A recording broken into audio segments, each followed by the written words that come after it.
Or Wayne Poteet is arrived.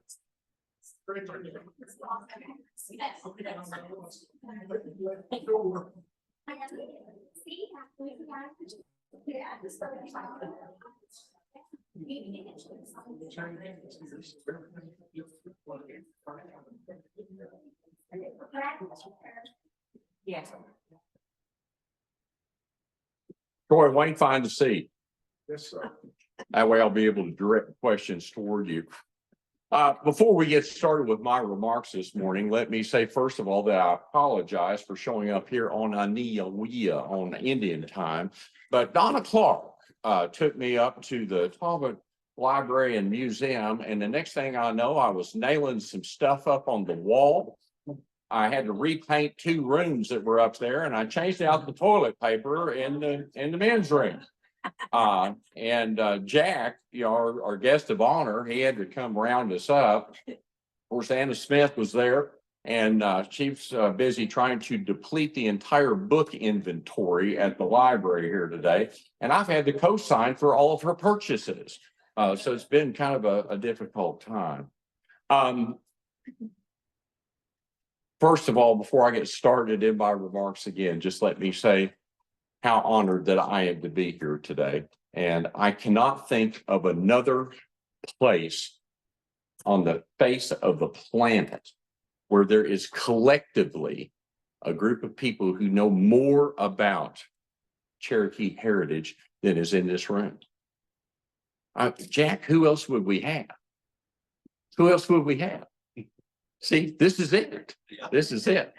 And I am the least of all of you. So it is a real humbling experience for me to be here with you today. If I were to be a good Cherokee, I would say, oh, yeah, it is good to see you all here today. And I am Jay Hanna. And Edgar County. I am from that other side of the Goingsnake, just on the other side of the creek here. Although I am from the other side of Flint Creek, and even though I'm on the south portion of Mosley's Prairie, which is the one with the possessive S, not the plural, I've always had to explain that to people. And if you can't live on a prairie that's named for a horse thief, who can you I mean, what can you do? That John Mosley, what a guy.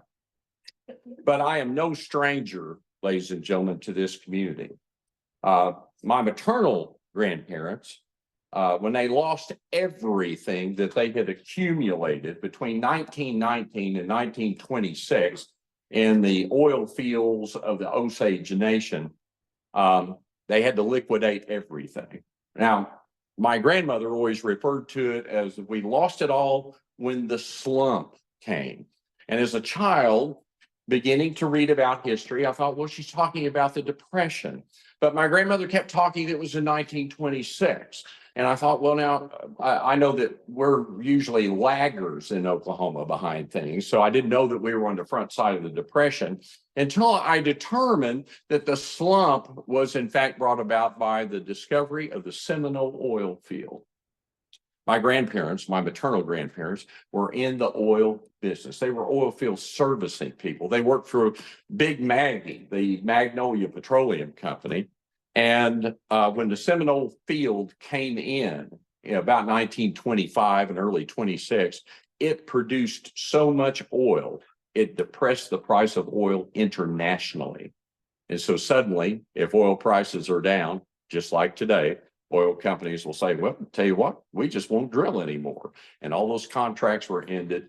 And the 21 match sets of Belgian draft horses that my grandfather and his brother, who was born 9 months and 10 minutes behind him, that once they had mustered out of the United States Army and received their mustering out bonuses, they had purchased these beautiful draft horses and trucked them to the Burbank fields and into the Osage Nation. And they did quite well until 1926. Now, they liquidated everything except for 2 horses, and we still know their names in our family. We still speak them, Dick and Tobe. And Dick and Tobe pulled the wagon from all the way from Winona in the Osage Nation to a little place that I'll probably need help on the pronunciation, because my grandmother always said that we lived in Rose, and I thought it was Rose as in R-O-S-E, but I think she was really talking about Rouse with a possessive S, which I believe was just about 50 yards to the north of here. So we were pre-Colcord people there for a while. I don't know, where are my local Colcord historians here? And how do we pronounce it? Is it? Rouse. It's Rouse. Well, if I'd known that, I would have corrected my granny and probably got my ears pulled at the same time.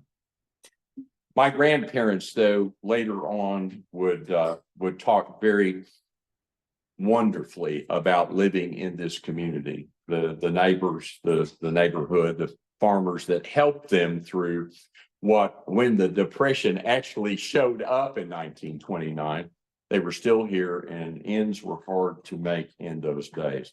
I'm no stranger to the Talbot either. As a high schooler, and remember, I'm from Mosley's Prairie. That's down in Junction District 35. So if you were still attending a one-room school, you had a choice. You could go to Carm School, you could go to Beaver, or maybe, Jack, you might go to Green Valley. It just depends on which direction you wanted to drive. But my mother had graduated from Watts on the south side of the river, down deep in Adair County, and she had decided that I would get on the bus and ride there. And so for 12 years, I was the first one on and the last one off. I thought I might, Curtis, get a job driving the bus by the time I was a senior. As a matter of fact, I may have driven it a couple of miles back in those early days. But I did discover as a high schooler who was interested in local history that there was a man by the name of Virgil Talbot that lived here in Colcord, and I would make trips here to discover that he was an absolute wellspring of knowledge for me. And he would lead me to an array of other locals to sit at their knees and to hear their collected stories, people like Kermit Beck. For the times to be able to return to sitting there near the log and lumbering trunnel of the Beck Mill with Kermit Beck telling the story. And this is where I'll have to be careful. Let's see the hands of all of you who are related to the Becks. Thank goodness. All right. Being a descendant from the Stills and the Downings, which means that I'm close to the Mitchells, which means it takes me to the Proctors, and there's still just a little bit of tension between those Becks and those Proctors a bit. So I'll be very careful here today. But I did spend time with Kermit Beck, and of course there was Edith Tinker McLaughlin, who lived just up the road for us. Tinker being a good Osage name. And at age 9, I was a spoiler alert because I knew all about what the movie and the book is about of the killers that we know from the Osage years. Her aunt had been one of the victims and had married a Cherokee gentleman and had moved here to this part of the country. So I heard those stories. Later in life, I would join with Colcord High School graduates like Ray and Glenn Stanchcombe. The Stinchcombs lived on Mosley's Prairie. My folks had acquired O.C. and Ruth's store, their general store that was on Mosley's Prairie in 1961. Of course, Ruth, I think, she was a Blackwood and also a Garrett. And the Blackwoods and the Garretts had made their way onto Mosley's Prairie, some of them even during old settler periods there. Learned a great deal from not only O.C. and Ruth, but while Glenn and Ray were more of my mother's generation, I would later connect with them on projects just like their acquisition of the Beck Mill site. It's always amazing to me. Some people on Mosley's Prairie apparently had synapses that they could rub together. And both Glenn and Ray were particularly intriguing individuals. Glenn was an aerospace engineer for McDonnell Douglas. Glenn had also Ray was the aerospace engineer, But Glenn had served as the treasurer for a family that owned a small newspaper in Oklahoma City called the Daily Oklahoman, the Gaylords. And I'm fascinated by the fact that I live in Norman today, but there are still vestiges of the Stinchcombs' generosity. We have an entire nature park in Oklahoma City that is named for the Stinchcombs. All of it coming from a small house on a small prairie here in southern Delaware County. Well, there's a grassroots preservationist group. We oftentimes met in this very building to discuss how we would, in fact, work with the restoration or the replication of the Beck Mill. I was telling a story earlier where for all of my Beck friends here, Sharon, and let's see the hands of those of you who remember Sharon Beck. Oh, yes. Oh, my. I think for my Cherokee speakers, I would just say Scostee is what I would say. Scostee. Sharon was an interesting individual. She was a finger pointer, and I may have pointed out to her once that maybe she should holster her finger because her family had gotten into trouble down a little further in Adair County back in the 1870s over finger pointing. Alas, I digress. I have delivered talks in this very building, usually on common schools, on John Mosley, that horse thief from Mosley's Prairie fame that we have the name. And I'm so thankful to my good friend Donna, because she's been willing to allow me to write from time to time, and doing a piece on the Anderson Keys American Legion post that was formed by my father and my grandfather and a group of military veterans that stretched in some cases all the way back to the Spanish-American War. What an interesting group of great patriots for this country. And while I'm a Mosley boy and from the Adair County side of the prairie, in so many ways, the connections between the Goingsnake and the Delaware districts are indelible.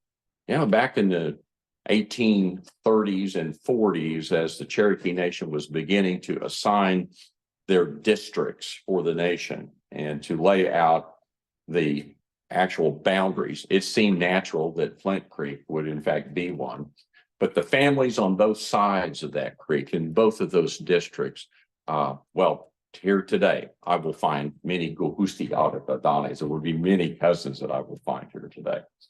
I did. I know we're here to talk about Jack, but you know, we've got to set the stage for this.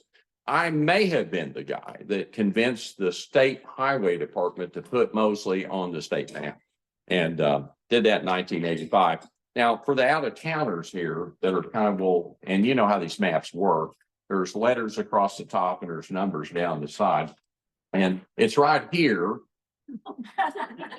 Yeah, they didn't have enough room for prairie, so I just got them to put Mosley on it.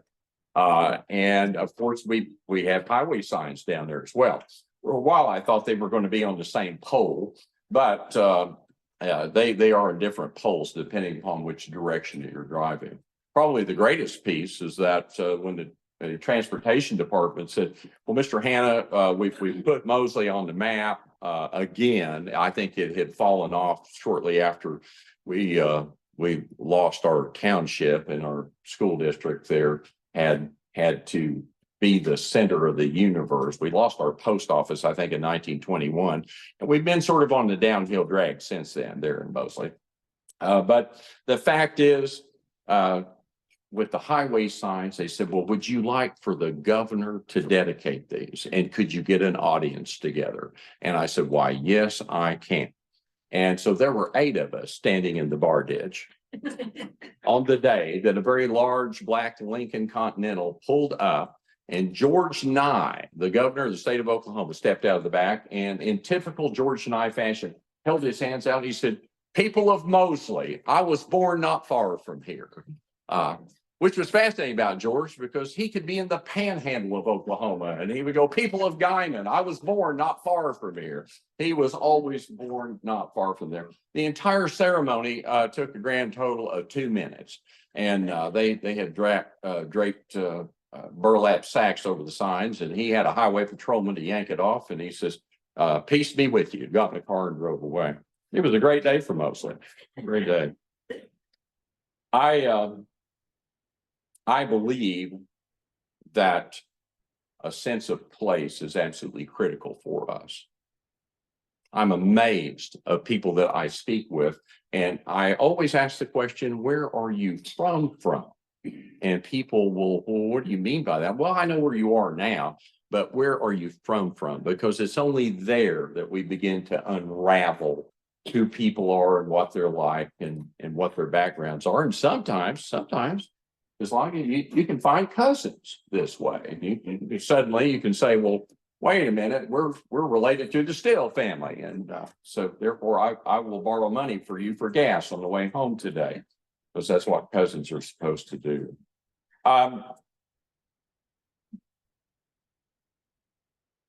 Here in this place on the Ozark Plateau, my travels to be here this morning included a 200-mile drive from Norman, Oklahoma, where I am from. Not from, but where I'm from today. It began at 5:15 this morning. I got up and I thought, I should get ready for my trip back home. And it's led me here to join with you in celebrating the contributions of a man that is respected for his servant's heart. He is admired for his gentle ways. He's sought out for his learned counsel. He's respected for his organizational skill set. And he's leaned upon for understanding and appreciated for his knowledge of the Cherokee people, Cherokee history, our heritage, our cultural acumen, and most of all, he's loved by his community. Not just the community here, but the community there, and in fact, the community everywhere. I know very few people in my life that I can look at and say, this individual has a ubiquitous reach across so many different constituencies. Here we are in a simple little building in Delaware County, and this is one of the greatest assemblages of individuals who are dedicated to who we have been and who we are. And I believe that it will set us on a course for who we will be in the future. We've come here today to express our gratitude and that we are blessed and lucky enough to be alive in a time when Jack Baker lives among us. At the time that Wilma Mankiller asked me to serve with her as a co-chairman of an industrial council for the Cherokee Nation, and later as Wilma and I worked on various tribal activities, and I thought, she's just an Adair County girl. Yeah, she lived out in California for a while, but she came home and she served our people and did so in a way that today has caused her image to be on the back of a United States quarter. Now this finger right here kind of worked with the United States Mint on the making of the first Wilma Mankiller quarter. And we had that release just a couple of years ago, where the very first coins of somebody from Adair County. I don't think we've had any other Adair Countyans on the coinage, have we, Jack? I don't think so.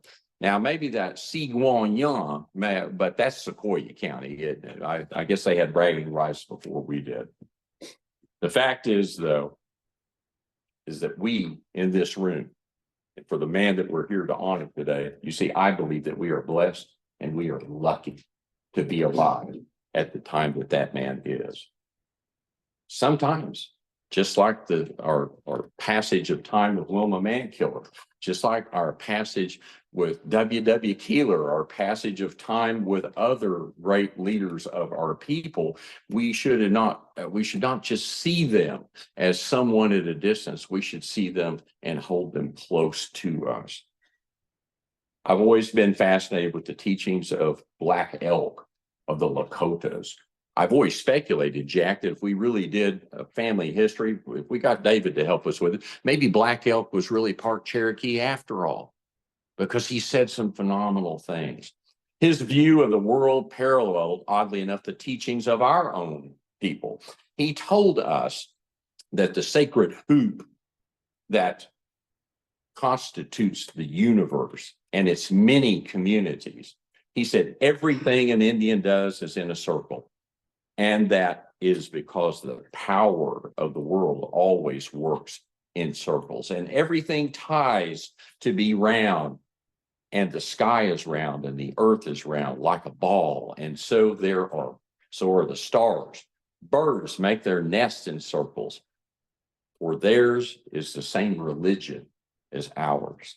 Even the seasons are of a great circle. Black Elk told us that being is a circle for, as we would say in Cherokee, for the creator of all things. Our souls are a circle of the world.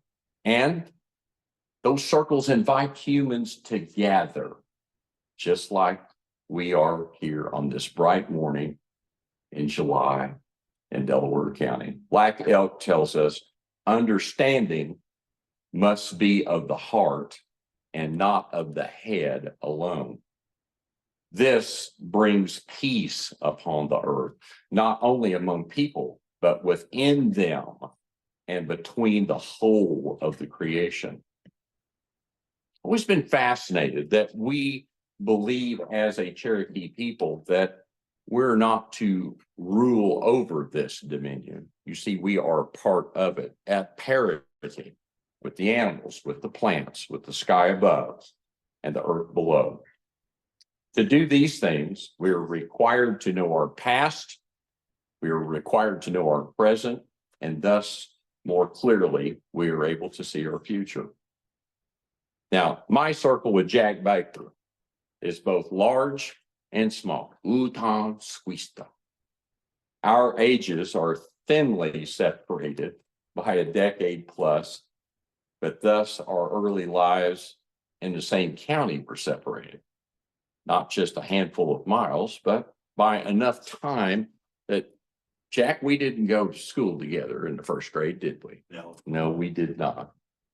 But we are the same culture, and the interweaving of our families are more generational baton passing than one of chronological peerage. And once we know who we are to one another, time and age means absolutely nothing. He is my elder. Still, it is an awareness of God's favor that I get to count myself as a Ganali. Yeah, in Cherokee, the word Oganali, is the formal word for friend. But I was told by Charlie Soap one day, he said, if you know someone really well, you just get to say Ganali. I am honored in the fact that Jack Baker is, I know, Ganali. He's my Ganali. He is yours as well. And he has been to this organization. He has been to this community. And I believe that he always will be. When my great aunt Minnie married Tom Jackson, the son of Still Jackson, and yes, Jack, they're really not the Jacksons, are they? No, bless their hearts. Yeah.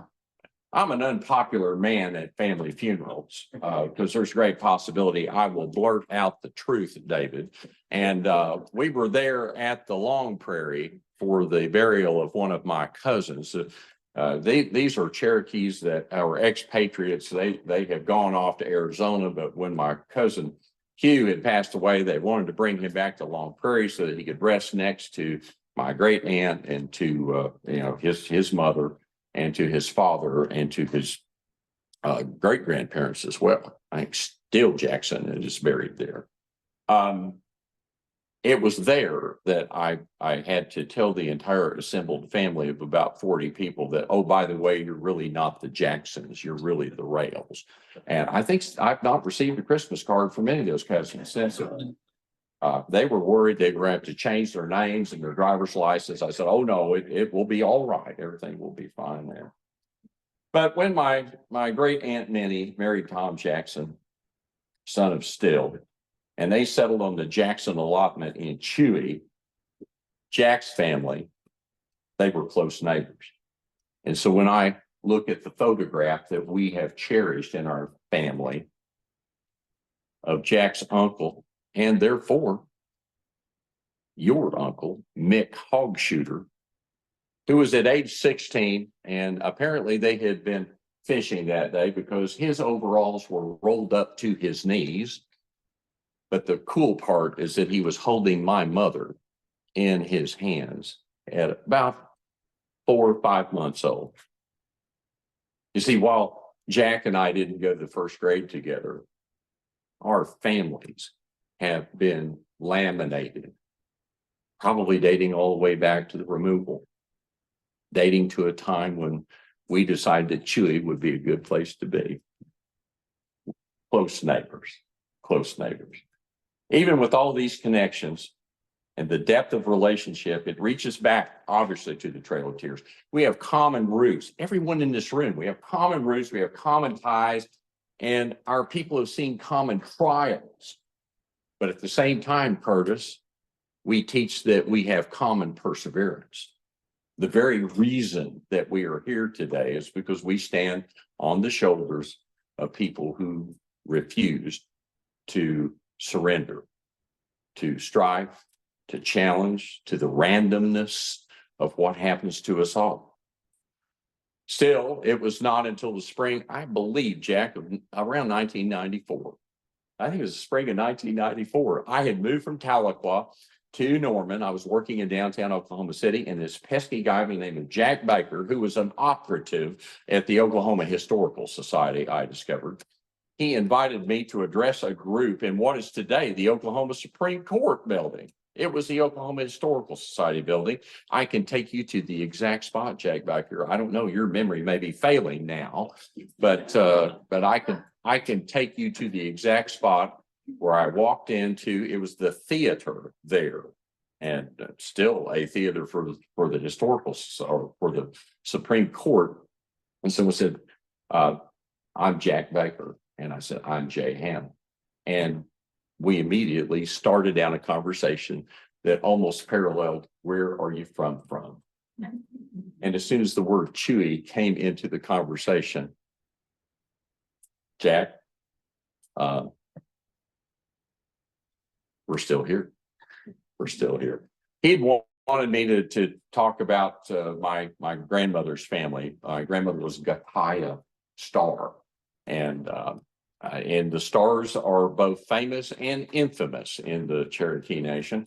And it is a fascinating set of stories. David has helped me a great deal on being able to uncover some of the things that I think about 5 generations have been trying to bury, through the years. But the truth is always good, whether it is laced with goodness or if it has trouble with it, either way. Not often do you find a fellow Chewian in Oklahoma City, but our paths have not separated since that evening. Isn't it amazing? As human beings, we should in fact reach for moments of significance. And a moment of significance in my entire life is the moment that I shook Jack Baker's hand. And we've not been separated since. So while there are many of you who have known him longer than my brief 30 years, I have come here today because we share an ancestral journey that will never end. Culturalist Benny Smith in our tribe, a descendant of Redbird Smith, he once told me, he said, "Jay," he says, the creator of all things, he wants us to be stingy with one another. And as soon as he said that, I said, "Benny," I said, "stingy is a bad word." And he said, "Oh, no." He said, stingy is not a bad word when we hang on to what is good. We never let it go. He said, the Creator wants us to be stingy with one another. We should hang on to one another. I, like you, I have been stingy with Jack Baker. And Jack Baker has been stingy, not just with us in this room, but with the Cherokee Nation, the state of Oklahoma, and so many other communities and constituencies across the entire United States that, well, he's the stingiest man I know. Now, Jack's cousin, Billy Holt over here, near Proctor, she told me when she called to say, "Would you come and speak?" She said, "This is going to be a roast." And I reminded her that in Adair County, that we Adair County Cherokees, we only see roast on the dinner table about once in a blue moon. And that we're better suited for a bowl of beans backed with some cornbread. So to you, salu, all, you know, God do all will do it. I think we want the beans and the cornbread today. And so while Jack was not found in a basket among the reeds there on the Illinois River, I wanted to stamp out that story early on. But he was born on his grandfather's Cherokee allotment in Chewy. And that allotment was just south of the New Holland Schoolhouse. Now, if you don't know where that is, then you're not a native of Chewy. Even today, when I talk with someone about Chewy, my first question is, well, do you live north or south of the New Holland Schoolhouse? And if they kind of stare at me, then I know they're not from Chewy. I think that the New Holland Schoolhouse burned down about 1965. And so you would have to know where it was. It's a jungle there today, but it is kind of a demarcation line between the North Chewians and the South Chewians. It's kind of like being from East Peavine, isn't it, Jack? You don't want to just be from Peavine. No, we're from East Peavine. I'm always fascinated on how we, in fact, have our own districts here in the Cherokee Nation. So Jack is an 8th generation Oklahoman as a result of the Trail of Tears. I join with him, as many of you do, in that distinction. And as Will Rogers once told us, he said, I have Indian blood in me, and I have just enough white blood for you to question my integrity.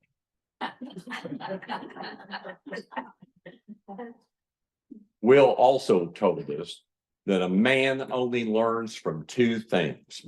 One is reading, and the other is association with smarter people. It's the reason I came here today. There is no greater assemblage of smarter people about Cherokee history, heritage, and families and culture than is in this small schoolhouse assembled today to recognize someone that we're going to continue to be stingy with. Jack learned both of these things, reading and associating with smarter people, at Westville High School, where he graduated in 1961. And today, he is on the school's Hall of Fame, because in 2018, I had the great honor of being able to induct him into the Hall of Fame there. And I was fascinated, because remember, I went to school at Watts, rivals just up the road, and we despised Westville. We had to play them in basketball, and they had a fancy gym, but their floor had water damage in the northwest corner, as I recall.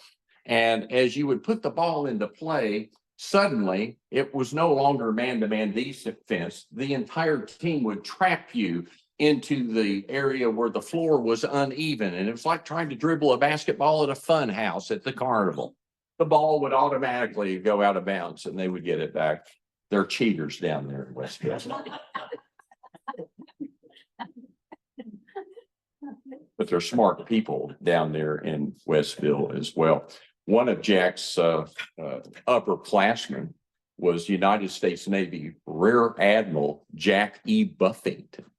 I guess that means that he's related to Hungry Buffington, our county commissioner between 1948 and whenever he passed away there. Between Hungry Buffington and Fats Swepston, the sheriff, you could get anything done in Adair County. Jack learned to read, and Jack spent time with maybe smarter people. I don't know, Jack, I don't think you have been a rear admiral in the United States Navy, but Admiral Buffington was. It's an amazing story. Much like those pesky stench combs from down on Mosley's Prairie. How do these people make their way out of these simple communities? They do so because they have a mind and they have a heart. And just as Black Elk told us, we know to connect them, not depend on one or the other. We depend on both. Upon graduation, Jack followed the advice of Horace Greeley, who you'll recall from your American history in 1867 said, "Go west, young man, go west." And Jack did, as far as Stillwater, Oklahoma. They're studying at that little school on the prairie at Oklahoma State University. Jack and I went to school together at different times.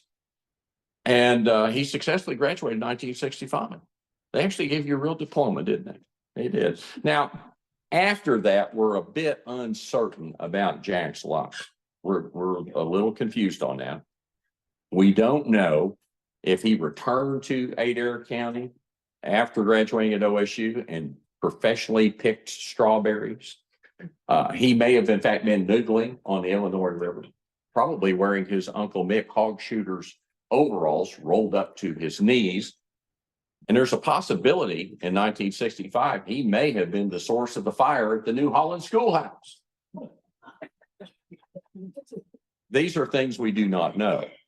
What we do know is that he entered the insurance trade there in the 60s and stayed in that industry up through 1999 when he retired from Liberty Mutual Insurance Company. Now, I choose to believe, and we know the Liberty Mutual. We see their advertisements on television from time to time. It's a very large national company.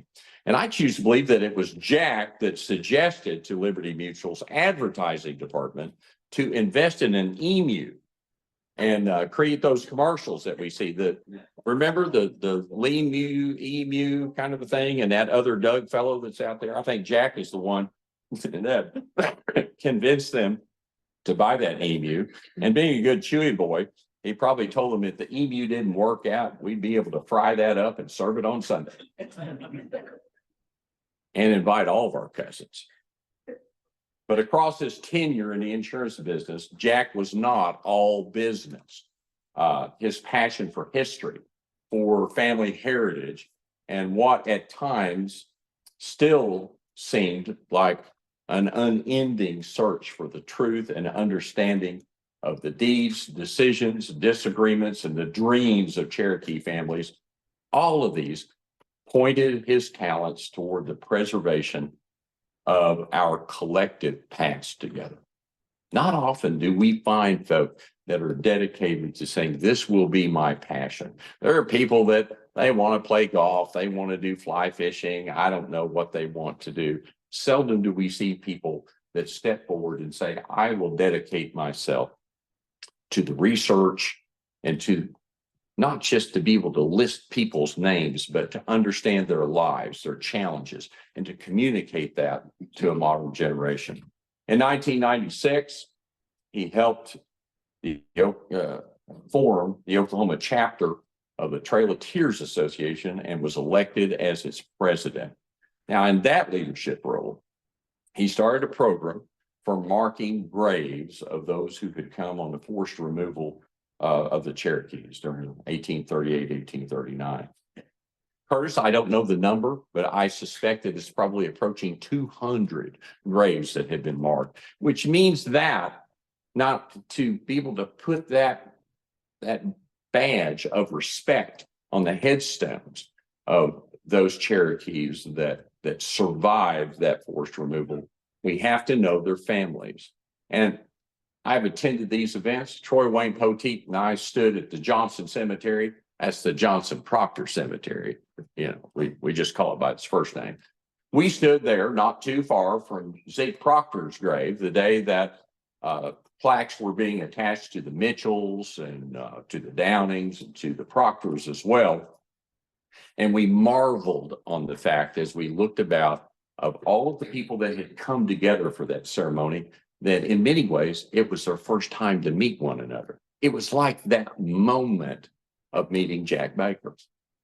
And suddenly you open a door, you turn a page, and it's all there before you.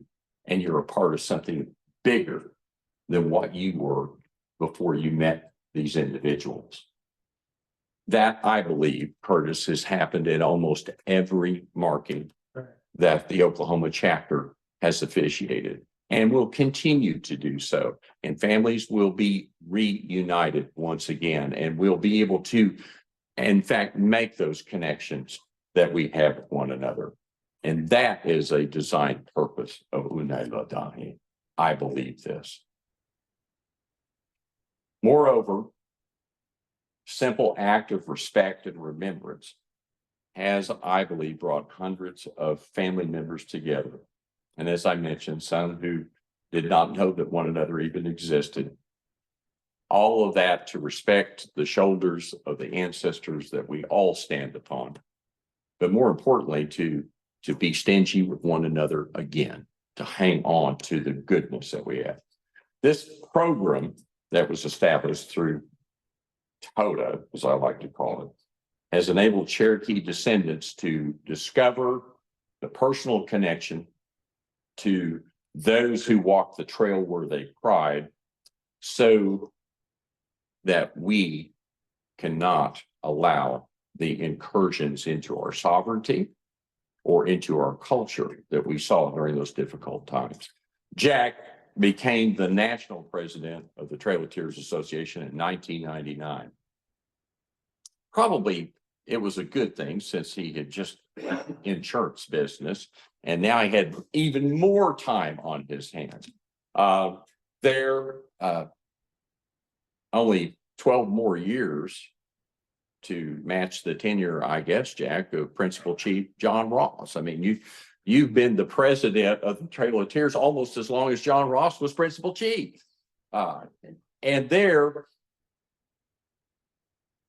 his role expanded to that other community, not just our community or the state of Oklahoma, but now in that particular role, he's working with the National Park Service. He's working with various state parks where the trails move through, whether it's Tennessee or whether it's in Kentucky or whether it's in Illinois or Missouri or Arkansas. All of these places, now Jack Baker moves as though he is a native of those areas, because after all, our families walked through these places.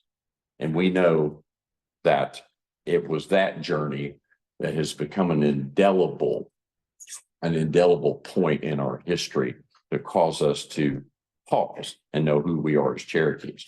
He worked with the U.S. Forestry Service, with the Nature Conservancy, the Trust of Public Lands, and many public and privately owned sites that are historically connected to the Trail of Tears, with the singular mission to protect the sites and provide interpretation for visitors, those who seek to better understand the immensity of the removal. Jack was selected by a U.S. congressman. Jack, I'm trying to remember, did he pronounce it Womp or Wamp? Womp. Yeah, Womp. I thought he was a Wompster. Congressman Womp reached for, he's from Chattanooga, and he reached for Jack as one of only two people to testify at a congressional hearing on the talks of Moccasin Bend in favor of it becoming part of the national park system. Who would believe that a boy from Chewy, raised south of the New Holland Schoolhouse, would in fact sit in Washington, D.C. to speak before Congress? I love this because it says, ladies and gentlemen, that anything is possible. You see, we're not relegated to simply being Adair Countyans or Delaware Countyans or from back in northeastern Oklahoma. We can do anything that we desire to do. Jack has once again given us that example. His sterling details, by the way, at that congressional hearing was a part of leading to the National Park Service absorbing, I think, well over 700 acres, like 750 acres back in 2003 into that system to be able to interpret almost 12,000 years of human habitation in Moccasin Bend. It is a place that people wanted to go, sometimes not so much, but it is a significant piece of history that is still here. It's very physical. Jack was a part of helping to bring that, not just for the Cherokees that passed through there on their removal, but for all of the cultures that touched moccasin then. When the Remember the Removal ride, which that great bicycle trip where younger Cherokees decide that they will ride bicycles on the Trail of Tears route. Do we have any, remember? Yes, we do, right there. You see, that young lady has done something that is in direct parallel to what our ancestors did. Much different circumstances. I'm certain that those stars, they would love to have had some bicycles in 1838. I know my Bench family, they would have bought bicycles probably. And the Stills probably would have stolen some bicycles to ride in. But that ride and Jack's work with that group, dating back to its launch of 09, he would meet with bike riders in the East, in our homelands every year. But I'm told but one, and we don't know if you were in jail at that time or what it was, but he may have been busy, who knows. But Jack would go, and there he would share the importance of sites along the trail that bring meaning and context to the sacrifices of our Cherokee ancestors who endured removal. Thank you for what you did, because when you were riding in that trip, you wrote for everyone that was in this room. You wrote for everyone that made their way from our homelands to here in the West. Jack served for 21 years on the board of the Cherokee National Historical Society. I think he was the treasurer for a while, so he was able to slap his hands together and turn his palms over. Yes, the money is here. And you think about 21 years on the board of any historical society, David, that's longer than my great-grandfather served at the penitentiary for killing Jesse Johnson. My goodness. And for those of you related to the Johnsons, I'll apologize to you publicly after the meeting here today. In fact, he's a board member of the Cherokee Moravian Historical Association, which, when I look at Anna here today, and we were kind of calculating how much time that we've spent together, and mostly because, once again, another golden heart, another committed individual that I would never have known if it had not been for Jack Baker. Jack says, you need to meet this lady. You need to see the project that the Moravians are in concert with us with here. That relationship rekindled the nation's long-standing relationship with the Moravian brothers who came among us back in the 1700s, and they did so very respectfully. Not quite like those pesky Jesuits that we sent on their way, but we'll not talk about that here today. I don't want to get in trouble with the Pope. Still among us in so many ways. And when we look at their product just down the road in Oaks, I know they turned it over to those Lutherans back in the 1890s. But the fact is that the Moravians' impact and relationship with the Cherokee Nation is one that goes back for hundreds of years. And it's not just a mission of Christian faith. I think that they genuinely enjoyed our company. I think they were stingy with us, and we continue to be stingy with them. I would love to be able to quote the production of books that we have from the letters, from the journals of the Moravian brothers who came among us. Jack was, I know, instrumental, along with Anna, in working with those brothers that were able to translate the High German so that we could, in fact, dial in what we thought were simply radio signals to realize that, no, this is a high-def television program. Suddenly, through their letters, their journals, and their remembrances, now we're able to know, what our Cherokee leaders looked like as they made records of treaty discussions and of council meetings.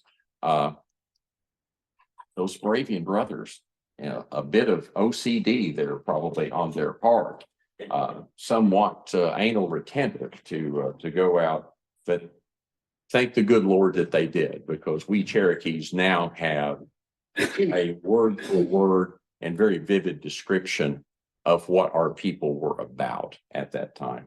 Jack, the Moravians, the work.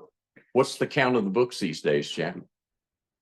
10. 10 and 11. 10 and 11. Yeah. Yeah. And now there's probably only another 456 to go. Okay, well, we will look forward to those that are in the future, that's for certain. Through this expansive body of work, the words, the actions, and the physical profiles of our tribal leaders have become quite clear. Now, Jack Baker has cast a very broad arc between the history of our people by serving, obviously, in a variety of tribal heritage and history capacities, but he's also cast a very bright shadow, if I may use those opposing terms, upon our state's history. He served at the Oklahoma Historical Society Board of Directors beginning in 2002, and in 2017, Jack became the president of the board. From that leadership vantage point, Jack was instrumental in affecting the transfer of very significant Cherokee historic sites back to the Cherokee Nation. No longer was this something that a state agency, and oftentimes languishing, now we put it in the hands of the very people whose history that we are interpreting, talks that still go on to this very day. He also served on the Will Rogers Memorial Foundation and the Oklahoma State Capitol Preservation Commission as well.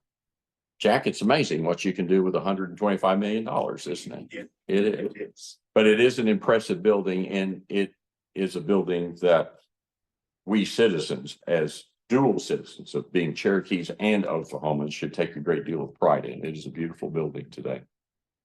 And if these leadership pursuits were not enough, Jack has been the president of what I like to refer to as the Westville-based, remember those basketball cheaters in Westville? The Westville-based Goingsnake District Heritage Association. And how long has he been serving in that capacity? I think shortly after the earth cooled. Yeah, about 30 minutes after that's when Jack came on in to lead that organization. For those of us that are expatriated and have had to participate through Zoom, thank you all very much. It has been an absolute wellspring of knowledge and joy. And thank you for embracing the technology of the day. After all, we are a civilized tribe. So therefore, we should use as much technology as we possibly can to see to it that the stories, the knowledge, and what the concept of being stingy with one another is really about. That has been a great contribution of Jack. And this Goingsnake District, well, in so many ways, the Goingsnake District, I guess if this were the Hamilton musical, I would say that the Goingsnake was the room where it happened. Man, those people in Tahlequah thought they had a history, but not until you've gone to Baptist Mission, not till you know about Breadtown, not till you know about the Trail of Tears disbursement depots, which today I think is at the Stillwell Cemetery, not till you go to Fort Wayne, both of them practically. All of the elements of our tribe's history, oftentimes those roads lead directly to the Goingsnake District. And you all are the stewards of that history and continuing to not only turn over new factoids about it, but to share information for other generations so that we'll have a deeper appreciation from which we have come. Jack has an insatiable appetite for historic factoids. We have a crystal clear view of a variety of eras of our tribe, thanks to each one of you, and thanks to Jack for being a leader for us on so many fronts of keeping our history at the fore. Now, when you start thinking about other things that Jack has been about, and as I said, if these leadership pursuits were not enough, I would tell you in 1999, Jack and I both joined with 72 other delegates for a 9-day constitutional convention. And there's a kind delegate back there, Troy Wayne. Yeah. A man who sort of, I can't tell if he voluntold me or if he simply used his Jedi powers to say, yes, Jay, you want to do this. But I will tell you that tribal counselor Troy Wayne Poteet, another great Cherokee in our nation, he set about the process of us modernizing and bringing forward the Jalagi, our Constitution, which is the law of the land today. And while we will not ask for a show of hands in this room on who voted for or against the recent question of having a constitutional convention, for those of you who wanted to have one, I was going to tell you that I was going to be out of town that day. I don't know where I was going to be, but I was going to be out of town for when that happened. But Jack and a variety of other Cherokees, many expatriated, came together to write the law of the land in 1999. He was an active delegate at that convention, and perhaps his greatest contribution is memorialized in the convention's transcripts, for it was Jack Baker who proffered the motion in Article 15. Yeah, Article 15. It's next to the last article in the Constitution, and it's simply entitled Seat of Government. The chairman recognized the kind man from Chewy. You're recognized. He stood forward. He said, Mr. Chairman, I move that we move the seat of government of the Cherokee Nation from Tahlequah to Chewy.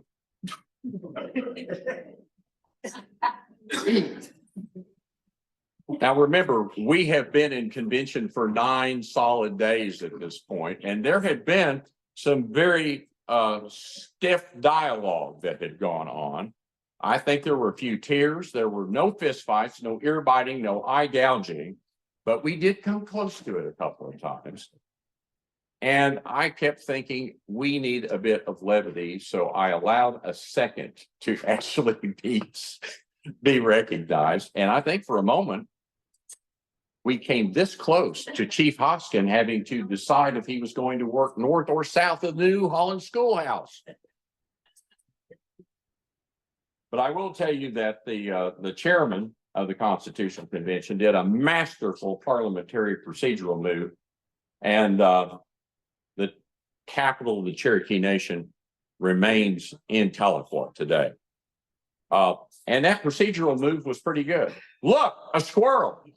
And I pointed everyone looked, and when they looked away, I gabbled out of the question, and we went right on in that debate.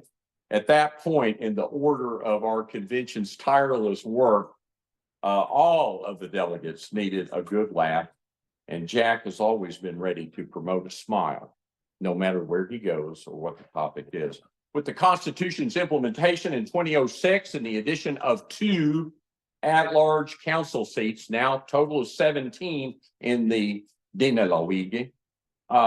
There, Jack was elected from a field of 43 people, because we were going to have an appointment to get those at-large folks seated.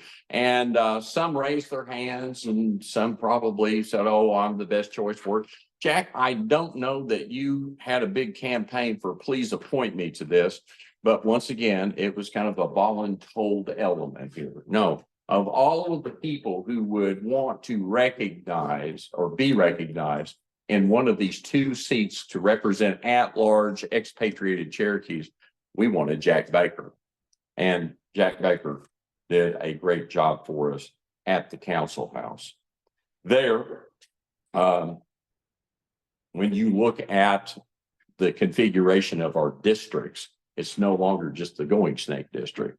And when you think about 2 representatives on our tribal council, they have the biggest districts in the entire Cherokee Nation, because it's everything outside of the 14 counties that make up northeastern Oklahoma, our historic boundaries, Cherokee Nation. So in many ways, Jack Baker was the official counselor for people who live on the Pleiades or live on the moon, California, or some other place. And he kept his constituency engaged and helped to lay the very foundation for those of us who have moved away. Because I will tell you, as I discussed with someone just a few days ago, you see, it's so easy to be Oskina Yolnega. It's just so easy to be a devil white person. Remember what Will Rogers said. I have enough white blood for you to be skeptical of my intent. It is so easy. I lead our community in Oklahoma City. We have 10,000 registered Cherokees that live in and around the greater Oklahoma City area. And they come in all sorts of forms. There are people like Jack Baker and Jay Hanna that moved to central part of Oklahoma for work and jobs. There are people that are there who moved to Oklahoma City, grew up in Oklahoma City because their grandparents moved there during the 1940s to work at Tinker Air Force Base. And it's like, well, okay, war's over. I wonder if we should go home to Dahlonega, where we have an outhouse and no running water. And we'll have to ride a horse to get to, get to school. Or we can stay here in Oklahoma City, where we have all of those amenities and the bus picks the kids up in the front. It's been very easy for those Cherokees to start to drift away from their cultural aspects. And Jack's been instrumental, not only at the council house, but still in our community today, to be able to pull people back in so that we can do what? We can be stingy with one another once again. Jack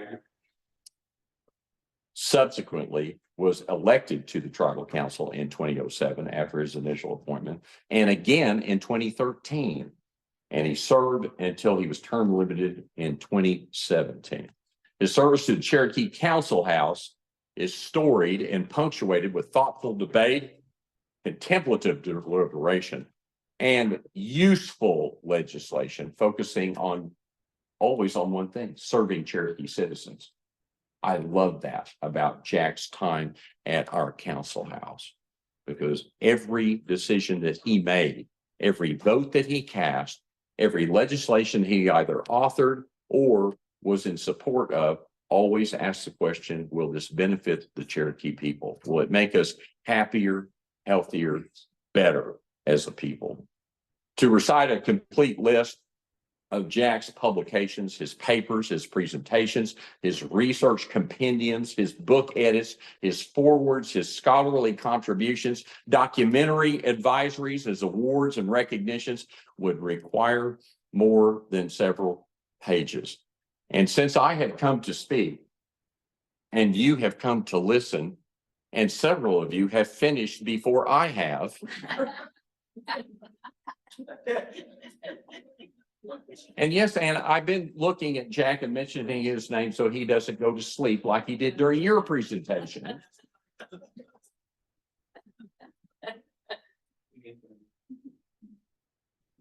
Let me stick to the capstone of talking about Jack Baker. An uli haleste. We should have an honor and welcome of Jack Baker here today. For you see, Jack is an outlier. Now, many of you have heard me read from this book before. Some of you have not. And for those that you have, it will be much like when Jack and I get together and we tell stories. So, Jack, I've told you this before, but I'm going to tell it again because I love telling it. In the book Outliers, The Story of Success by Malcolm Gladwell. See the hands of those of you that read this book. Well, there's 2-3 people in here. For the rest of you, I will make you the same offer I always make. You buy this book, and if you'll glue the receipt in the front of it, and you read this book, and you're going to go, that was a waste of time. You mail it to me, I'll mail you a check. And you got to send me the book, and I will not pay for postage. And by the way, postage just went up last week. So I may have to come to your house to pick up the book. And by the way, I will need some beans and cornbread while I'm there. But the interesting thing about Gladwell in his writing is he kind of describes what this text is about. And this is not just for Jack. You see, this is for all of you in this room today. Now, if Gladwell had only asked me, if he'd only called and said, hey, Jay, would you edit my book? I could have helped him, because you can see I've kind of jumped it around here a little bit because, you know, Donna, I mean, you've edited some of my writings here. And so I try to pass on your traditions as best I can. Gladwell says, what is the question that we always ask about the successful? Yeah, what we want to know what they're like. What kind of personalities that they have? How intelligent are they? And what kind of lifestyles they have, or what special talents that they have been born with. And we assume that it is those personal qualities that explain how individuals reach the top. If Gladwell had asked me, I'd said, this stuff unimportant, jump over here. He said, in Outliers, I want to convince you that these kinds of personal explanations of success don't work. People don't rise from nothing. We do owe something to parentage and patronage, and people who stand before kings look like they did it all by themselves. But in fact, they are invariably the beneficiaries of hidden advantages and extraordinary opportunities and cultural legacies that allow them to learn and to work hard and to make sense of the world in ways that others cannot. It makes a difference where and when you grew up. The culture we belong to and the legacies passed down by our forebears shape the patterns of our achievement in ways that we cannot begin to imagine. It's not enough to ask what successful people are like. In other words, it's only by asking where are they from that we can unravel the logic behind who succeeds and who doesn't. Jay Hanna would say, were you born north or south of the New Holland Schoolhouse? Where are you from? Sandra Day O'Connor came to Oklahoma City a few years ago. I was very fortunate that somebody said, hey, could you show up at law school to listen to this lady speak? And I was a little embarrassed because a friend of mine who's a former attorney general of the state of Oklahoma, Mike Turpin. Anybody see Mike Turpin on TV or heard him talk? Talks like this all the time. Bless his heart, he just needs lithium and counseling. And so Sandra Day O'Connor, who is the first woman to be confirmed and be seated on the Supreme Court of the United States, is in Oklahoma City, and it's now the Q&A session.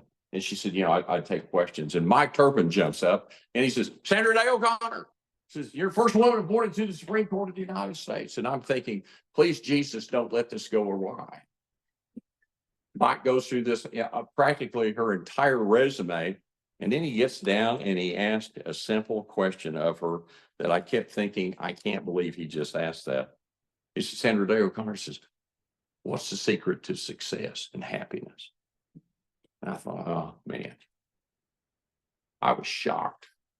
Supreme Court Justice, first female Supreme Court Justice of the United States, turned her head around just like that.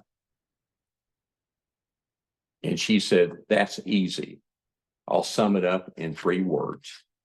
Work that matters.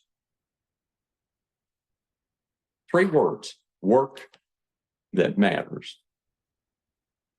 Therefore, we've come here today to recognize and to honor in true Cherokee fashion, because I think it's the Hoskanuka. I think we're getting ready to eat here in a little bit.